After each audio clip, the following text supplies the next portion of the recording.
नमस्कार वर्तमान ओडिशा को आपण मानक स्वागत। 16 एप्रिल 2020 मसीहा एवं 23 अगस्त 2008 मसीहा ए दुईटी भिन्न तारीख, किंतु यह तारीख दुईट मध्य रही अनेक सामंजस्य। यह दुईटी तारीख रे दुईटी स्थान रे साधु मान हत्या करा जाइछि। से पुणी गोटे राज्य नुहे, दुईटी भिन्न भिन्न राज्य रे। किंतु क्षमता लोभरे साधु मानकर हत्या को चपाई देवा पई उद्यम करछंती से समय पॉलिटिशियन माने। किंतु साधु मानकर अभिशाप रे सर्वशांत होइछंती तत्कालीन पॉलिटिशियन माने। आज आमे कथा हेबा उद्धव ठाकरे, मनमोहन सामल एवं विश्वभूषण हरिचंदन को संपर्क रे। आपण मने पकांतु 16 एप्रिल 2020 मसीहार कथा। महाराष्ट्र पालघर रे दुई जन साधु एवं तांकर ड्राइवर को हत्या करागला। से समय महाराष्ट्र गडचिरोली अंचलर पालघर माओवादी प्रभावित अंचल भाव में जनाशुना थिला। ता सहित सेठी ख्रिस्टियन मिशनरी मध्य बहुत सक्रिय थिले। से समय महाराष्ट्र रे सरकार थिला शिवसेना, कांग्रेस एवं एनसीपी रो।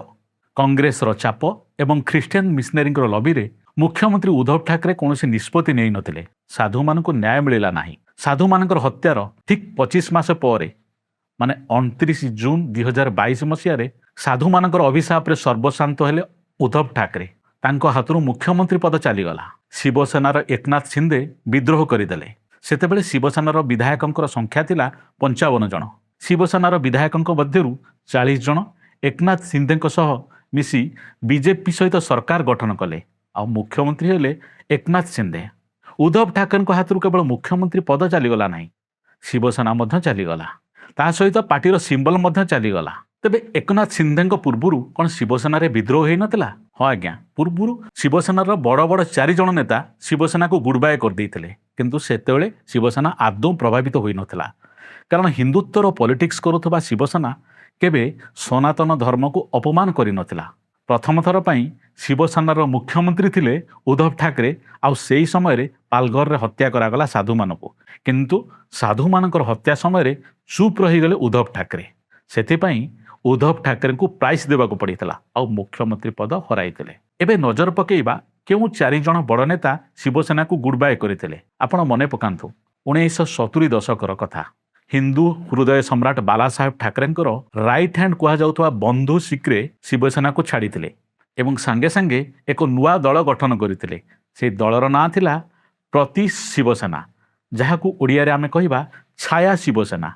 यार ठीक 21 वर्ष पर शिवसेनार सबुठु बड़ ओबीसी चेहरा छगन भुजबल दल छाड़ीथिले एवं सेतेबेले छगन भुजबल दाबी करथिले जे मो सहित 18 जन विधायक चली जिबे। से समय शिवसेनार विधायकों संख्या थिला 52। माने 1/3 विधायक जदि चली जिबे सेमानक विरुद्ध रे एंटी डिफेक्शन लॉ बा दल बदल निरोध आईन लागू हेब नाही। नियम अनुसार दल बदल आईन जदि आपनक विरुद्ध रे लागू हो जाए ताहले आपनकर सदस्य पद चली जिवो। 2003 मसीहा पर्यंत संसदर बा विधानसभार जदि 1/3 सांसद बा विधायक सही दल छाड़ती ताहले सेमानकर सभ्य पद रद्द हेब नाही। किंतु 2003 मसीह अटल बिहारी वाजपेयी जेतबेले प्रधानमंत्री थिले सेतेबेले दल बदल आईन को संशोधित कले, जहा फल जदि गोटे दलर 2/3 सदस्य बा विधायक बा सांसद दल छाड़ुछंती ताहले तांको विरुद्ध रे एंटी डिफेक्शन लॉ लागू हेब नाही। माने तांकर विधायक पद बा सांसद पद कायम रहिबो। सेतिपई जेतेबेले छगन भुजबल कहिले जे 52 जन विधायकों मध्यरु मो संगे 18 जन चली जिबे ताहले से भाबिथिले तांकर विधायक पद कायम रहिबो। किंतु गला बेलकु मात्र तांको संगे गले 6 जन विधायक। यार ठीक 14 वर्ष पर महाराष्ट्र पूर्वतन मुख्यमंत्री नारायण राणे मध्य बाला साहेब ठाकरे उपरे क्षोभ प्रकाश करी शिवसेना छाड़ीथिले एवं सेतेबेले नारायण राणे दाबी करथिले जे मो संगे 63 जन शिवसेना विधायकों मध्यरु 2/3 माने 42 जन विधायक छाड़ी चली जिबे। किंतु नारायण राणे सहित मात्र 9 जन शिवसेना विधायक छाड़ी चली जाइथिले। तार ठीक वर्षे पर शिवसेनार fire brand young leader Raj Thackeray मध्य शिवसेना को गुड बाय कहिथिले। एते बड़ बड़ नेता छाड़ीथिले मध्य शिवसेना आदौ प्रभावित होई नथिला। कारण हिंदू हृदय सम्राट कहा जाउथवा बाला साहेब ठाकरे कौनसी परिस्थिति रे हिंदुत्व पॉलिटिक्स की छाड़ी नथिले। माने सनातन धर्म को सर्वदा सम्मान दउथिले।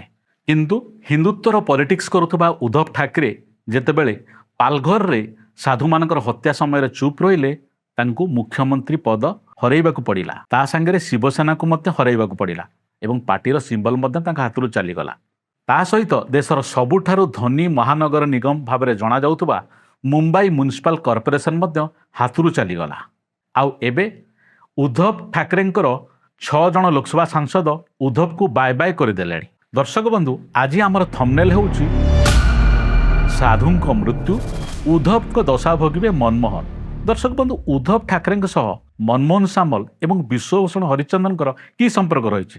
ଉଦ୍ଧବ ଠାକରେ ତ ମହାରାଷ୍ଟ୍ରର, ମନମୋହନ ସାମଲ ଏବଂ ବିଶ୍ୱଭୂଷଣ ହରିଚନ୍ଦନ ତ ଓଡ଼ିଶାର, ଉଦ୍ଧବ ତ ଆଞ୍ଚଳିକ ଦଳ ଶିବସେନାର ଏବଂ ମନମୋହନ ସାମଲ ଏବଂ ବିଶ୍ୱଭୂଷଣ ହରିଚନ୍ଦନ ହେଉଛନ୍ତି ତ ଜାତୀୟ ପାର୍ଟି ଭାରତୀୟ ଜନତା ପାର୍ଟିର।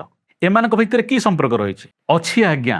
ଶିବସେନା ଏବଂ ବିଜେପି ଉଭୟ ହିନ୍ଦୁତ୍ୱର ପଲିଟିକ୍ସ କରନ୍ତି। ମହାରାଷ୍ଟ୍ରରେ ଶିବସେନା ଯେତେବେଳେ ସରକାରରେ ଥିଲା ସେ ସମୟରେ ପାଲଘରରେ ହତ୍ୟାକାଣ୍ଡ ଘଟିଲା ସାଧୁମାନଙ୍କର। ଆଉ ଓଡ଼ିଶାରେ ଯେତେବେଳେ ବିଜେପିର ସରକାର ଥିଲା 2008 ମସିହାରେ କନ୍ଧମାଳରେ ସ୍ୱାମୀ ଲକ୍ଷ୍ମଣାନନ୍ଦ ସରସ୍ୱତୀଙ୍କୁ ହତ୍ୟା କରାଗଲା। କିନ୍ତୁ ଉଦ୍ଧବ ଠାକରେଙ୍କ ପରି ଓଡ଼ିଶାରେ ମଧ୍ୟ ତତ୍କାଳୀନ ରାଜସ୍ୱ ମନ୍ତ୍ରୀ ମନମୋହନ ସାମଲ ଏବଂ ଆଇନ ମନ୍ତ୍ରୀ ବିଶ୍ୱଭୂଷଣ ହରିଚନ୍ଦନ ଚୁପ୍ ରହିଲେ। ସ୍ୱାମୀ ଲକ୍ଷ୍ମଣାନନ୍ଦ ସରସ୍ୱତୀଙ୍କର କଥା ଟିକେ ମନେ ପକାନ୍ତୁ। 23 ଅଗଷ୍ଟ 2008 ମସିହା ତିଥି ଥିଲା ପବିତ୍ର ଜନ୍ମାଷ୍ଟମୀ। ରାତି ପ୍ରାୟ 7:50 ସ୍ୱାମୀଜୀଙ୍କୁ ହତ୍ୟା କରାଗଲା। ହତ୍ୟା କଲେ କିଏ? ପାଲଘର ଭଳି ଖ୍ରୀଷ୍ଟିଆନ ମିଶନାରୀ ଏବଂ ମାଓବାଦୀମାନଙ୍କର ଷଡ଼ଯନ୍ତ୍ରର ଶିକାର ହେଲେ ସ୍ୱାମୀ ଲକ୍ଷ୍ମଣାନନ୍ଦ ସରସ୍ୱତୀ। ଲକ୍ଷ୍ମଣାନନ୍ଦ ସରସ୍ୱତୀଙ୍କ ସହ 4 ଜଣ ମୃତ୍ୟୁବରଣ କଲେ। ସ୍ୱାମୀ ଲକ୍ଷ୍ମଣାନନ୍ଦ ସରସ୍ୱତୀଙ୍କର ହତ୍ୟାକୁ ନେଇ ବିଜେପି ଉପରେ ଚାପ ପଡ଼ିଲା। ସଂଘ ପରିବାର, ବିଶ୍ୱ ହିନ୍ଦୁ ପରିଷଦ, ବଜରଙ୍ଗ ଦଳ ସମସ୍ତେ କହିଲେ ବିଜେପି ସରକାରରୁ ଓହରି ଆସୁ। କିନ୍ତୁ ତତ୍କାଳୀନ ରାଜସ୍ୱ ମନ୍ତ୍ରୀ ମନମୋହନ ସାମଲ ଏବଂ ବିଶ୍ୱଭୂଷଣ ହରିଚନ୍ଦନ କ୍ଷମତା ଲୋଭରେ ଏତେ ମସଗୁଲ ଥିଲେ ଯେ ସେମାନେ ସମର୍ଥନ ଦେଇଥିଲେ ମୁଖ୍ୟମନ୍ତ୍ରୀ ନବୀନ ପଟ୍ଟନାୟକଙ୍କୁ। ମୁଖ୍ୟମନ୍ତ୍ରୀ ନବୀନ ପଟ୍ଟନାୟକଙ୍କ ସହ ମେଣ୍ଟ ବଜାୟ ରହିଲା। କିନ୍ତୁ ସ୍ୱାମୀଜୀଙ୍କ ହତ୍ୟାର ଠିକ୍ 6 ମାସ ପରେ ମାନେ ମାର୍ଚ୍ଚ 8, 2009 ମସିହାରେ ବିଜେପିକୁ ଏକ ସାମ୍ପ୍ରଦାୟିକ ଦଳର ଆଖ୍ୟା ଦେଲେ ମୁଖ୍ୟମନ୍ତ୍ରୀ ନବୀନ ପଟ୍ଟନାୟକ ଆଉ ନିଜ ମେଣ୍ଟ ସରକାରରୁ ବିଜେପିକୁ ତଡ଼ିଦେଲେ। ଏହା ପୂର୍ବରୁ ମନମୋହନ ସାମଲଙ୍କ ସହିତ ମଧ୍ୟ ଘଟିଥିଲା ଆଉ ଏକ ଅଘଟଣ। ସ୍ୱାମୀ ଲକ୍ଷ୍ମଣାନନ୍ଦ ସରସ୍ୱତୀଙ୍କର ହତ୍ୟା ସମୟରେ ଚୁପ୍ ରହିଥିବା ମନମୋହନ ସାମଲଙ୍କୁ ଦଣ୍ଡ ମିଳିଥିଲା 10 ଡିସେମ୍ବର 2008 ମସିହାରେ। ଏକ ସେକ୍ସ ସ୍କାଣ୍ଡାଲରେ ଫସି ଯାଇଥିଲେ ତତ୍କାଳୀନ ରାଜସ୍ୱ ମନ୍ତ୍ରୀ ମନମୋହନ ସାମଲ। ସେକ୍ସ ସ୍କାଣ୍ଡାଲର ବାହାନା ନେଇ ମୁଖ୍ୟମନ୍ତ୍ରୀ ନବୀନ ପଟ୍ଟନାୟକ ମନମୋହନ ସାମଲଙ୍କୁ ନିଜ କ୍ୟାବିନେଟ୍ରୁ ତଡ଼ି ଦେଇଥିଲେ। ସେବେଠାରୁ ମନମୋହନ ସାମଲ କେବଳ ସରକାରରୁ ଯାଇନାହାନ୍ତି ଆଉ ବିଧାନସଭାକୁ ମାଡ଼ି ପାରୁନାହାନ୍ତି। ମାନେ ଲଗାତାର 4 ଥର ପରାଜିତ ହୋଇଛନ୍ତି। 2009, 2014, 2019, 2024ରେ ଲଗାତାର ପରାଜିତ ହେଉଛନ୍ତି ମନମୋହନ ସାମଲ। ପ୍ରଧାନମନ୍ତ୍ରୀ ନରେନ୍ଦ୍ର ମୋଦିଙ୍କର ପ୍ରଚଣ୍ଡ ହାୱା ସତ୍ତ୍ୱେ ମଧ୍ୟ ମନମୋହନ ସାମଲ ଜିତି ପାରୁନାହାନ୍ତି। ଓଡ଼ିଶାରେ ଏକାକୀ ସରକାର ବିଜେପି ଗଠନ କଲା। ମନମୋହନ ସାମଲ ଆଶା କରିଥିଲେ ସେ ଜିତିଥିଲେ ହୁଏତ ଓଡ଼ିଶାର ମୁଖ୍ୟମନ୍ତ୍ରୀ ହୋଇଥାନ୍ତେ।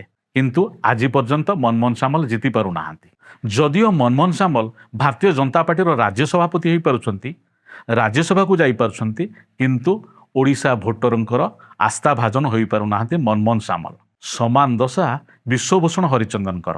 ସ୍ୱାମୀ ଲକ୍ଷ୍ମଣାନନ୍ଦ ସରସ୍ୱତୀଙ୍କର ହତ୍ୟା ପରେ 2009 ମସିହାରେ ଯେତେବେଳେ ବିଧାନସଭା ନିର୍ବାଚନ ହେଲା ବିରାଟ ବ୍ୟବଧାନରେ ପରାଜିତ ହେଲେ ବିଶ୍ୱଭୂଷଣ ହରିଚନ୍ଦନ। ଭୁବନେଶ୍ୱରର ମଧ୍ୟ ଆସନରୁ ନିର୍ବାଚନ ଲଢ଼ୁଥିଲେ ବିଶ୍ୱଭୂଷଣ ହରିଚନ୍ଦନ। ବିଜୁ ଜନତା ଦଳ ପକ୍ଷରୁ ଥିଲେ ନୂଆ ଚେହେରା ବିଜୟ ମହାନ୍ତି। ସେହି ବିଜେଡି ପ୍ରାର୍ଥୀଙ୍କଠାରୁ 34,985 ଖଣ୍ଡ ଭୋଟ ବ୍ୟବଧାନରେ ପରାଜିତ ହେଲେ ବିଶ୍ୱଭୂଷଣ ହରିଚନ୍ଦନ। ଯଦିଓ ପ୍ରଧାନମନ୍ତ୍ରୀ ନରେନ୍ଦ୍ର ମୋଦିଙ୍କର ସମର୍ଥନରେ ଆନ୍ଧ୍ରପ୍ରଦେଶ ଏବଂ ପରବର୍ତ୍ତୀ ସମୟରେ ଛତିଶଗଡ଼ର ରାଜ୍ୟପାଳ ହୋଇପାରିଛନ୍ତି ବିଶ୍ୱଭୂଷଣ ହରିଚନ୍ଦନ, କିନ୍ତୁ ଓଡ଼ିଶା ଭୋଟରଙ୍କର ଆସ୍ଥାଭାଜନ ହୋଇପାରିଲେ ନାହିଁ ବିଶ୍ୱଭୂଷଣ ହରିଚନ୍ଦନ। ଆଉ ଏବେ ସ୍ୱାମୀ ଲକ୍ଷ୍ମଣାନନ୍ଦ ସରସ୍ୱତୀଙ୍କର ହତ୍ୟାକାଣ୍ଡ ସମ୍ପର୍କରେ ତଦନ୍ତ କରୁଥିବା ଜଷ୍ଟିସ୍ A.S. ନାଇଡୁ କମିଶନଙ୍କ ରିପୋର୍ଟଟି ଚୋରି ହୋଇଗଲାଣି। ନାଇଡୁ କମିଶନଙ୍କ ରିପୋର୍ଟକୁ ଯଦି ଖୋଜି ବାହାର କରା ନଯାଏ ଏବଂ ସ୍ୱାମୀଜୀଙ୍କୁ ନ୍ୟାୟ ପ୍ରଦାନ କରା ନଯାଏ ତାହେଲେ ଓଡ଼ିଶା ବିଜେପି ସରକାରର ମାର୍ଗଦର୍ଶକ ସାଜିଥିବା ମନମୋହନ ସାମଲ ଉଦ୍ଧବ ଠାକରେଙ୍କ ପରି ଦଶା ଭୋଗି ପାରନ୍ତି। ଦର୍ଶକ ବନ୍ଧୁ, ଆଜିର ପ୍ରସଙ୍ଗକୁ ଏଇଠି ରଖିବା।